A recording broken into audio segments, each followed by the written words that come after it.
MOBC, my own boxing community. As y'all know, I said that I'm going to try to go live as much as I can.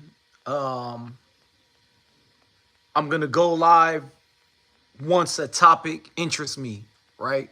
I'm not going to be like touching on every single topic of that nature because a lot of the news that I see and in a lot of boxing channels it's just not that important, you know. And I understand it's all about the content, it's all about getting the views and all that, but I still want my channel to be somewhat interesting, I hope, to the viewers. So that's how I feel about what I plan on doing with my lives. Okay. And right now, there's a few topics in boxing that is interesting to me. And one of them is Turki Al-Sheikh's comments about the sport of boxing and what he's tired of seeing, right? And so I'm going to read just a quick little article, and then I'm going to give my 2 cents. So he says, so Turki Al-Sheikh says, from this point on, I don't want to see any more Tom and Jerry type boxing matches where one fighter is running around the ring and the other is chasing him. We can no longer support these kind of fights with the Riyadh season and the ring. We want to support fighters who leave it all in the ring. Salute to Bruce. Salute, Bruce. Okay, now, here's my take on this whole situation, okay? I noticed everyone was panicking about the rules, right? On one side, you know, the fans who aren't into the fighter off the back foot, a fan of the fighter off the back foot per se, they want the rules to be changed, right? While the flip side is the fighters of fans who like watching fighters on the back foot or tend to be a fan of certain fighters who fight off the back foot, they think it's absolutely ludicrous that Turki Al-Sheikh wants to change the rules. Salute 86 Boxing. I want everybody to subscribe to 86 Boxing. It's one of my favorite boxing channels on YouTube. Please subscribe to 86 Boxing. Also subscribe to Bruce Gas, another one of my favorite channels. And definitely my bro, the Gen X Jedi. Subscribe to the Gen X Jedi. Salute, everybody. So Turki Al-Sheikh came out with these comments and everyone panicked, right? Now, here's my take on it, okay? Everyone is entitled, you're entitled to have your own opinion on what you see as as exciting, right? Or entertaining. Everyone has a right to have their own opinion of what they feel like is entertaining, right? In my opinion, right, I didn't like the way Haney fought Ramirez. I thought that fight was boring. I didn't like the way Shakur Stevenson fought De Los Santos. I thought that fight was boring, right? However, there seems to be a mix-up between fighting off the back foot now with other boxers, right? Comparing that to Haney's performance with Ramirez or De Los Santos and Shakur Stevenson, right? So on the flip side, if you're a fan of a certain style, the come forward style, the guys who want to change these rules want the rules to be changed so that the advantage could go on the person that's moving forward. Now, last time I checked, as much as there's fighters who move off the back foot and don't swing, there's fighters who move forward and don't swing. Now, I don't know what happened with the boxing space and what you guys like or dislike, But just because you dislike a fighter, now you want the rules to be changed so it could benefit the fighter that you like. Now, again, Haney's performance against Ramirez was boring. It wasn't exciting at all.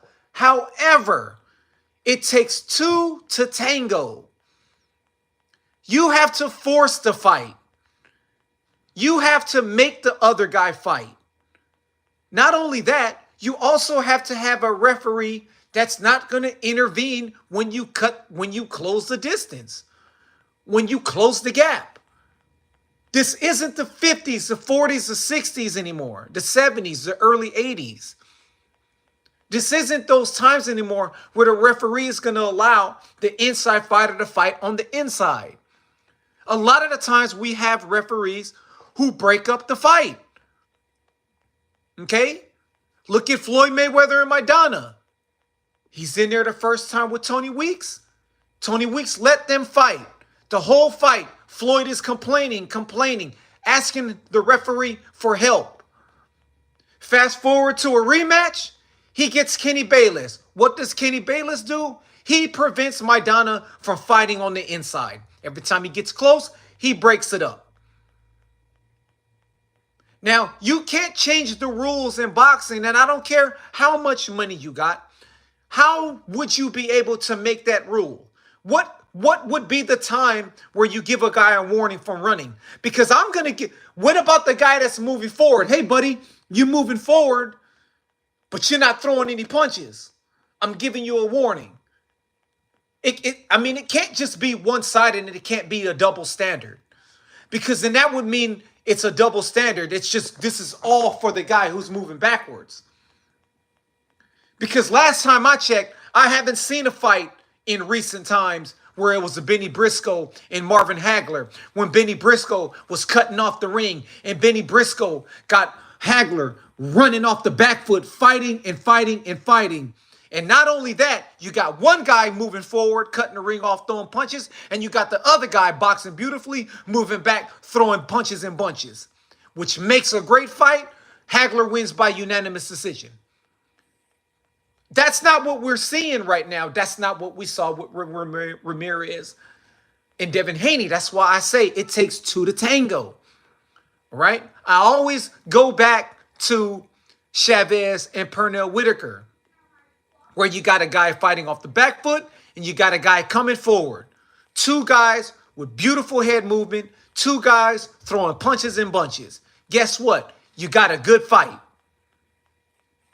You can't just be like, oh yeah, I'm a referee, so Devin Haney, you've been moving around the ring 20 seconds too long. I'm gonna give you a warning. How does that play out? What's up, Mr. Big Playboy? Salute. How does that play out? I mean, we sat there and watched Ramirez not do anything. We sat there and watched De Los Santos not do anything.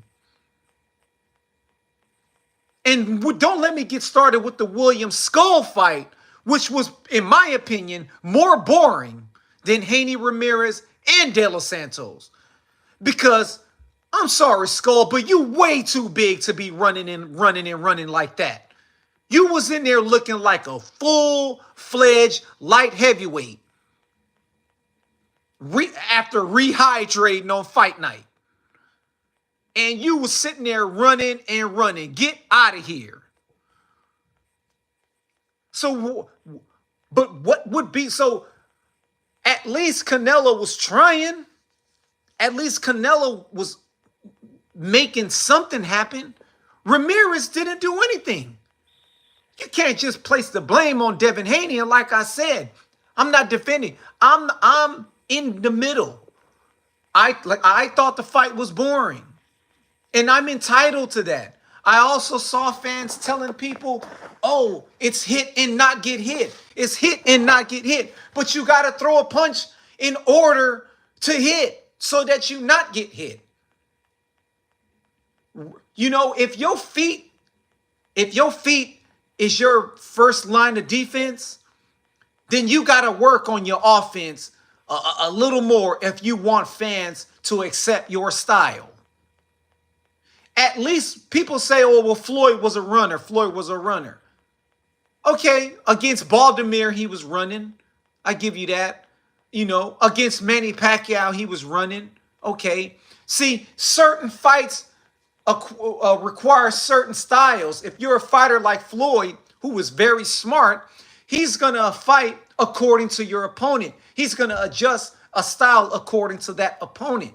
So I wouldn't call Floyd Mayweather a runner. What we saw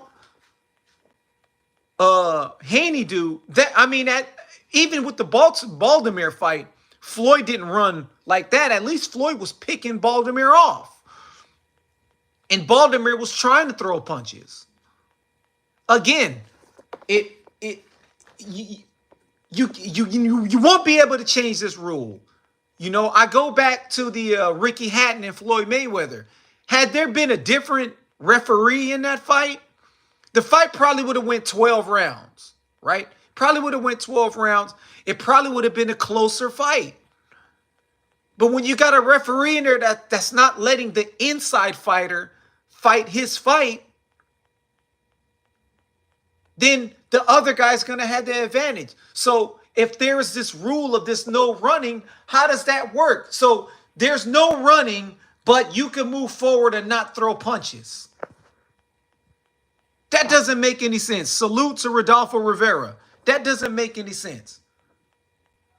Now, I understand the frustration with a lot of people's frustration when it comes to certain styles, right? Like there's a certain style.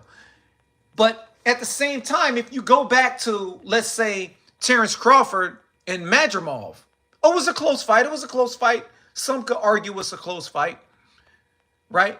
But the main reason why Madrimov didn't win is because he didn't throw enough punches. He didn't. He didn't throw enough punches. At the end of the day, ring generalship, okay, could go to the guy fighting off the back foot. It could also go to the guy moving forward. It all depends on what the judges is looking at, okay? It really does. It all depends on what the judges is looking at. Now, if I'm moving forward and I'm just moving forward and I'm getting a jab or two flicked at me and then an occasional 1-2 combination at me and I'm not doing nothing, and then I throw a few punches and maybe a body punch here and there, I'm not getting close, or I'm just stalking the guy and I'm getting picked off. How do you distinguish who should get a warning for not having any action? Or maybe we should just make the ring a little bit smaller, right? Maybe we could do that. See, you can't change the rules. Everyone made a panic. And again, if I'm a boxer and I'm in there with a puncher, why should I risk getting knocked out if my game plan is to keep this guy's power punch away from me? Oh, now that the rules has changed, I gotta have a bare knuckle type brawl with him because you said that you don't want Tom and Jerry fights? This isn't, again, boxing is a sport. Now, I can understand you don't play boxing, but it's a sport. You strategize in the sport of boxing. You come up with game plans in the sport of boxing. And if I'm a boxer fighting a puncher like Julian Jackson, why do I have to go toe-to-toe with him? Because you said that you tired of cat and mouse fights. And the fans is eating it up. Yeah. Julian Jackson, he can't beat these guys because they keep running. Or is it because Julian Jackson can't beat these guys because he don't know how to fight moving forward? You get what I'm saying? So that's where I draw the line with, there got to be a standard. There got to be some type of rule where it's an even playing field. You get what I'm saying? You can't. It's like I'm trying to think of a fight, but I can't think of one. But there has been instances where the guy moving forward, isn't doing anything. You get what I'm saying? And if I'm making you miss, whether I'm using my feet or I'm bobbing and weaving or I'm slipping, that's a part of ring generalship. Is it not? The smaller ring would have had a Skull fight different. Yeah, I think if there was a smaller ring, Skull definitely would have fought different. And I'm just more like, I feel like as big as he was, he probably could have walked Canelo down. But like, Canelo still strong on the inside, still a good body puncher. I don't know how Skull would be able to take those punches. Dempsey and Tunney, there you go. Dempsey and Tunney, if we talking about the long count, right? If we talking about the long count, and I don't even think we have boxers like Tunney nowadays. I mean, we're talking about Tunney. We're talking about if Gene Tunney decided to, you can't run, you gotta go toe to toe with one of the most ferocious fighting machines in boxing history, which is Jack Dempsey, right? How would Gene Tunney feel about that? What was the kid name? The kid name who Joe Louis fought, right? Fighting beautifully. The light heavyweight kid. Was it Joey Maxim? I can't remember his name. The guy is outboxing Joe Louis every round up until I believe the 13th round. Billy Conn. I said Joey Maxim. Billy Conn and decides, you know what? I think I'm going to go toe-to-toe with this one of the most dangerous punchers in boxing history. Thanks 86. Thanks, Bruce. Billy Conn. And then he gets knocked out. That goes back to what I'm saying. You don't want a Tom and Jerry match, then you got to come up with a game plan for me. Because I'm not going to be able to go toe-to-toe. Not everyone's going to be able to go toe-to-toe with Joe Louis. Not everyone's going to be able to go toe-to-toe with Ernie Shavers. Not everyone's going to be able to go toe-to-toe with Sonny Liston. Not everyone's going to be able to go toe-to-toe with Jerry Quarry. We're talking about these guys are punchers, right? Tommy Morrison, these guys are punchers. So how can we make this to where it's still an even playing field?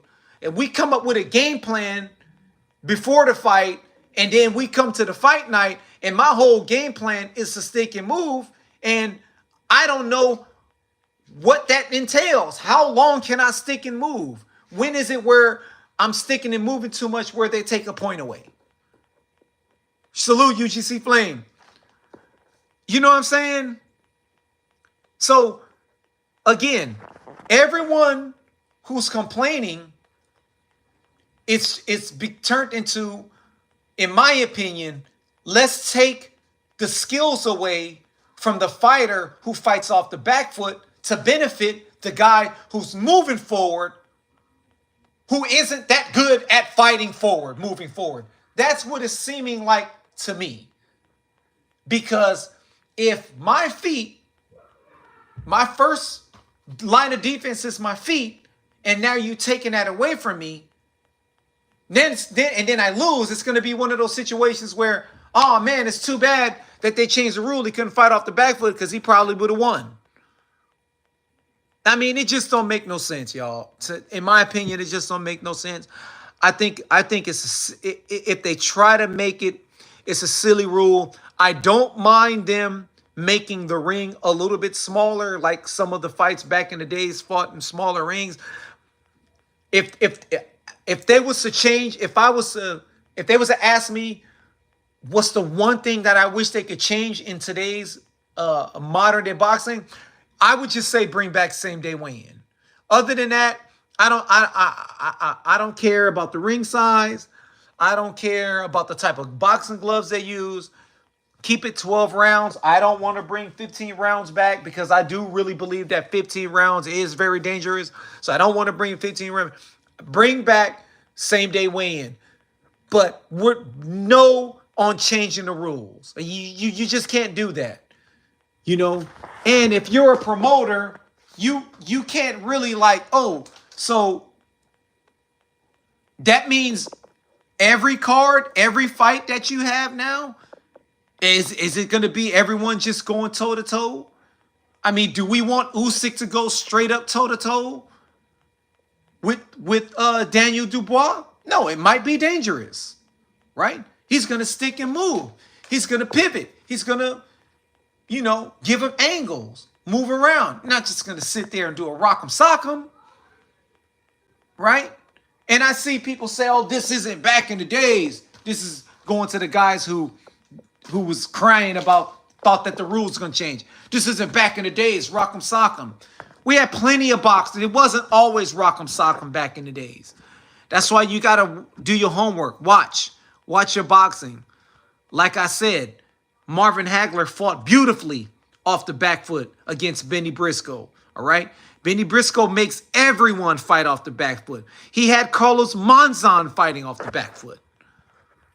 You understand?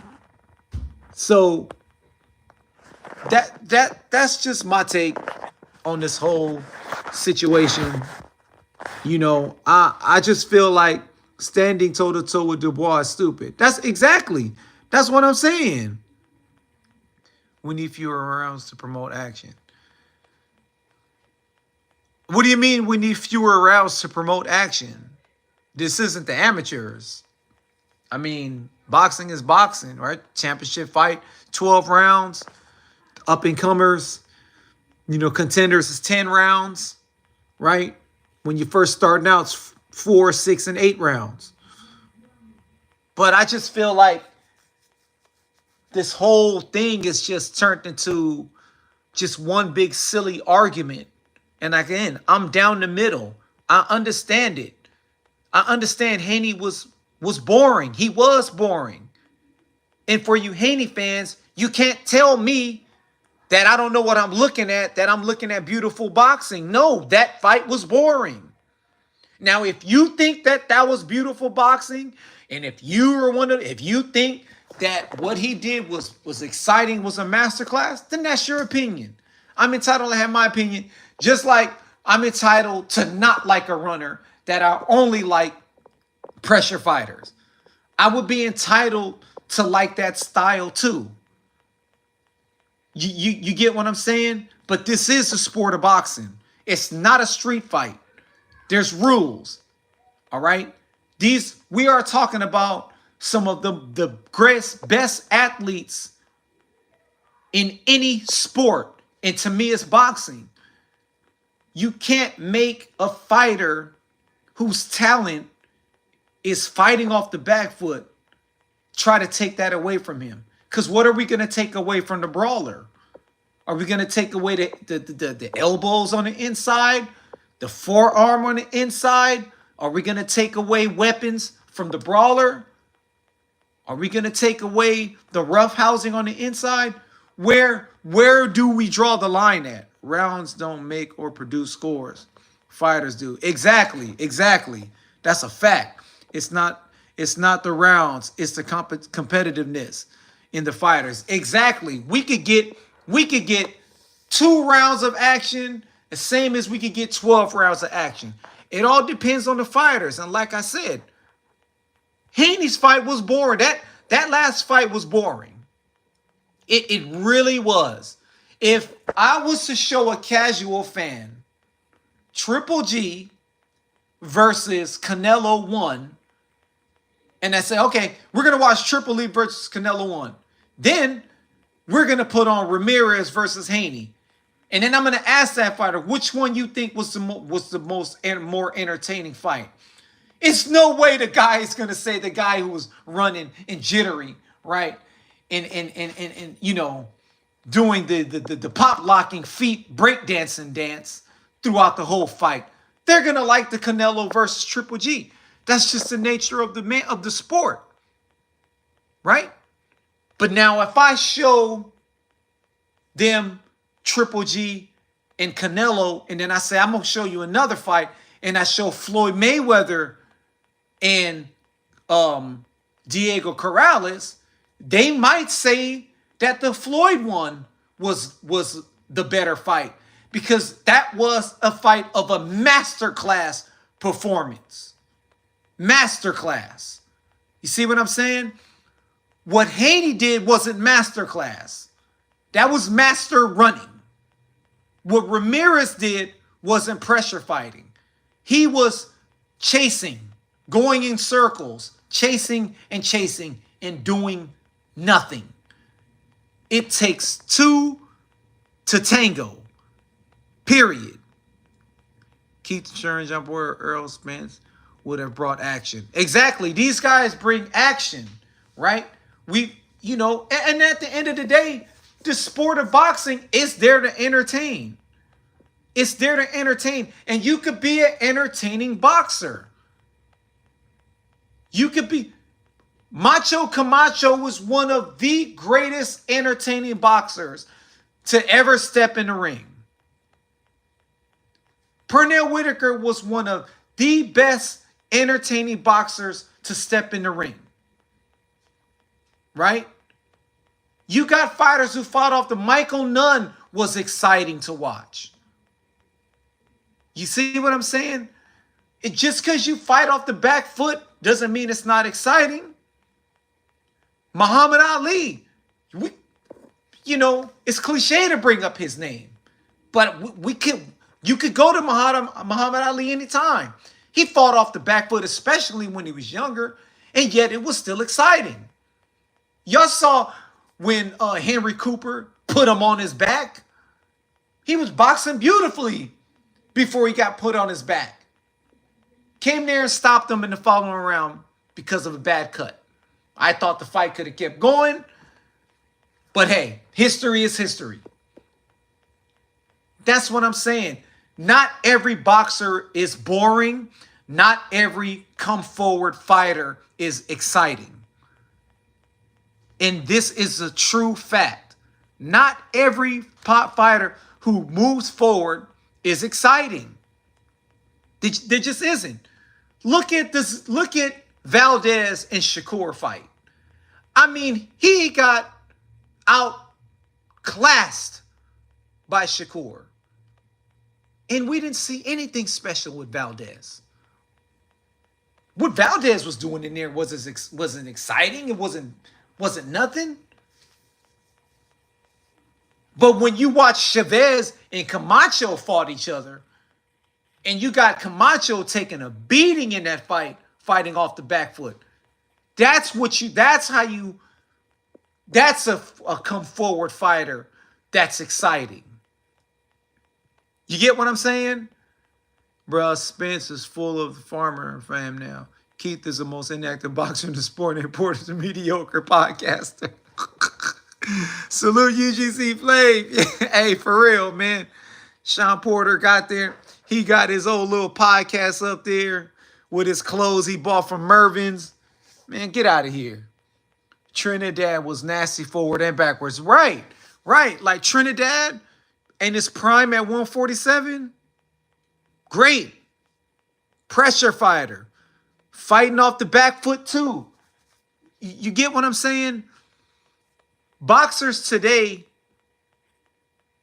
gotta watch how the past fighters, I mean, in my opinion, I do believe that a lot of current boxers, they just don't watch enough boxing. I really believe that they don't watch enough boxing. Because we could do a whole film study on just Macho Camacho and just how good of a boxer he was. Now, Camacho used to be like a pressure fighter. I don't know if you guys remember, he's a pressure fighter in the beginning. And I do think that a lot of that changed when he fought, I think I want to say is the guy name was Ramirez. It was a Latin dude. Was it Luis Ramirez? I can't remember. It's the same common opponent that Pernell Whitaker fought. But anyway, shortly after that fight, Camacho became this fighting off the back foot guy. Yet it was still exciting. Because he was flash, he had the fancy shorts, he had the fast hands. And he was fighting. Haney was like 2 or 3 punches and then 15 or 20 seconds of running. One punch, and then another 15 or 20 seconds of running. Before you know it, there's 40 seconds left, and there's only 8 punches thrown by this opponent, and the guy coming forward has thrown 6 punches. So what's exciting and what isn't exciting? I'm always going to go by it takes two to tango. That's why I know that people love to see two pressure fighters fight each other, or some people like to see two boxers fight each other so you can see the beautiful science. But I always like the opposite. I always was the guy who liked the really good fighter who could fight off the back foot versus the really good fighter who could come forward. And to me, those were always the best fights, especially when it was a fighter, someone like Purnell, someone like Sugar Ray Leonard, who, if they have to, they will come forward. If they have to, they will go toe-to-toe with you, even if you're a puncher. That was, to me, the sign of, okay, this guy, not only does he have heart, but he's showing signs of greatness. And I don't think we're going to probably see that out of Haney. Probably not ever, not after the Ryan fight. I don't know what mental damage he took from Ryan, right? I don't know what mental damage some of these come forward fighters take, right? So a fighter could come forward and take a lot of damage. I mean, look at Trinidad and Bernard Hopkins. Trinidad was never the same after that fight. And he fought a guy that was fighting off the back foot. So it happens. It happens. Yeah. Sweet Pea Whitaker was great, man. Even William Joppy was an action. Yeah. William Joppy was dope. William Joppy was dope. I thought he was a little bit undersized as a middleweight, but he was good. He was good. Thurman is a man. He don't like to fight with minor injuries. He wants to be 100. Yeah. I mean, at the end of the day, I just wish a lot of these boxers would study more of the history. You know, guys like us probably watch more boxing than a lot of these boxers. I mean, you could ask a boxer today who's his favorite fighter, and he'll probably say Floyd, or he'll probably say, you know, Mike Tyson, or something cliche. Who's the greatest heavyweight? And, oh, it's Muhammad Ali, or, you know, who you think is the best fighter ever, you know, and they'll say, oh, you know, Sugar Ray Robinson. It's because they hear these names float around, right? But they never heard or seen any of the other fighters that was here before Sugar Ray Robinson. It was here before Muhammad Ali. So they don't know the history. They don't know that there were great boxers outside of Floyd Mayweather. They're great defensive fighters like Georgie Benton, right? Really good defensive fighter, right? They don't know. Jersey Joe Walcott was another one, right? Like, we got really good defensive fighters out there. Nico Lici, I forgot his name, the Argentina kid. Like, there's so many other talented fighters out there that you could study. Just don't study these modern guys. You don't watch the modern training. Go back to the old school training. See what they did. There's videos out there where you got Muhammad Ali jogging in boots, right? Shadow boxing underwater. You see what I'm saying? Like, if you want to be great, you got to study the sport, right? You might see something. That's why Mike Tyson was a phenom, because he was one of the few fighters who actually studied the sport, who sat there and watched old footage, who sat there and watched how when the most dangerous fighter get close to you with the 6-inch punch, one of the most, Joe Louis, he watches those fights. It's one of those things where, you know, you got to study how fighters fight, how Joe Frazier moves, how he's a bouncing up and down, right? He's more of a bobbing and weaving up and down fighter, whereas Tyson is side to side. Two different styles, but they're both coming forward and they're both got left hooks coming down the line, right? Tommy Moore, I mean, you don't have to go too far. You could watch how Tommy Morrison set up a left hook. You could watch how Floyd Patterson set up a left hook. Yeah, Tyson loved Dempsey. He did. Hagler running in the dunes of combat boots. Exactly. You know what I'm saying? Yeah, Benitez, Arguello, these are greats, right? Norton was up and down. Yeah, Norton was up and down. There's so many different styles out there. It's not just backing up and running, just flying from one corner to the next. I mean, it's almost like we watching wrestlers, running from rope to rope. I mean, too much of that. I always encourage young fighters, watch, study the film. Don't let these people, these new trainers and these YouTubers or whoever, these other guys out there tell you that the old school boxing is outdated, because it's not outdated. It's not outdated. In my opinion, boxing is not evolving, it's devolving. The only thing that evolved is nutrition and conditioning. And even then, we still see fighters sucking air after 4 or 5 rounds. We know that Benavidez at some point is going to get tired after 7 or 8 rounds. We know Canelo is going to slow down after a certain amount of rounds. You feel me? We know this because of the conditioning, right? Whereas we know Bivol is going to fight all 12 rounds. Beterbiev is going to fight all 12 rounds. But we know after about 7 or 8 rounds, Plant is going to get tired.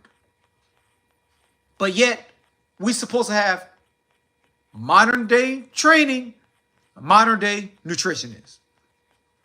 You see what I'm saying? Hearns had to be the most transitional fighter ever. Yeah, that's a fact. That's a fact. It's a fact. Right? It's like fighters today are not even fighting in their true weight class. If you know you're having trouble, wait, why don't you move up? But you don't want to fight someone that's your size, right? Hearns moved up from 147 because he truly couldn't make the weight. But we talking about the times where it was still same day weigh-in.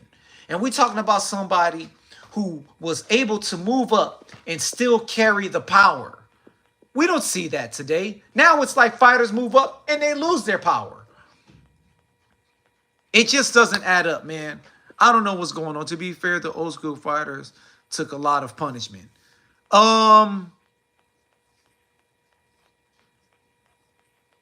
When you say they took a lot of punishment, what you mean? Because we just watched Kambosos take a whole bunch of punishment over the weekend. Right?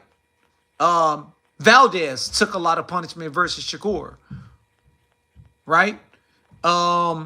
Anthony Joshua took a lot of punishment against Usyk in the first fight, right? So it's not, to be fair, throughout history, fighters take a lot of punishment. It's not just now. See, back then, fighters fought, and they showed their true skills, and they made adjustments when they need to, right? There wasn't too many. We have like quitters now. I mean, you give a fighter today one body shot, and that's the end of the fight. Right? If it wasn't for Angelo Dundee, Muhammad Ali was going to keep going.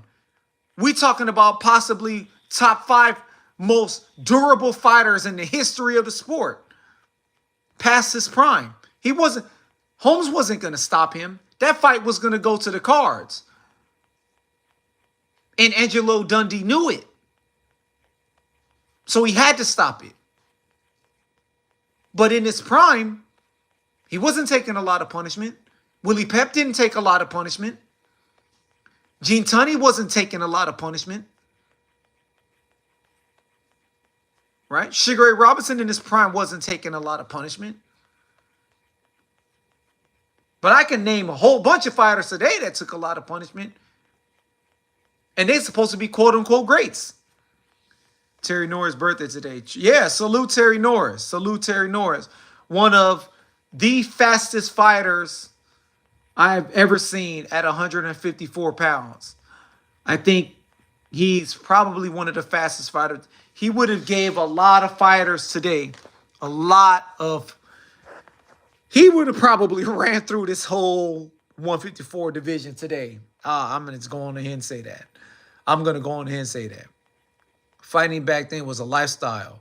Today's payday. Yeah, exactly. And then that's another thing. It's like back in the days, these guys was fighting and then they go to work at night. And I'm talking about having a championship fight or fighting a champion non-title fight or whatever. And then they go to work and then train. And some of them smoke cigarettes and drink alcohol here and there. Nowadays, you got snack and you got all this nutrition and you stepping in the sauna and you taking creatine and you drinking your little Dasani water and all this old nonsense. And then you get tired after 6 rounds. Devolve. The sport is devolving. Straight up. Straight up. Norris was a beast. He beat both Charlos. Terry Norris would beat both Charlos. I got Terry Norris past his prime beating both of the Charlos. All right? Straight up. Anyway, y'all. Thanks for stopping by, everybody. Y'all, salute again. Subscribe to my peoples. 86 Boxing. The Gen X Jedi. Bruce Gas. UGC Flame. 86 Boxing. Y'all subscribe to these channels, man, because these is, like I said, these are some of my favorite channels, man. My favorite channel. Yeah, Julian Jackson going through 160 easy. Oh, yeah, 100%. 100%. I read that Terry Norris brothers would beat the F out of each other in the gym. Hey, I believe it, Bruce. I believe it, brother. I believe it, man. Yeah, for sure. I just saw that, man. Anyway, y'all, salute, y'all. Y'all head over to UGC if y'all ain't doing nothing, man. And salute Bruce, salute 86 Boxing, salute my bro, the Jedi, man.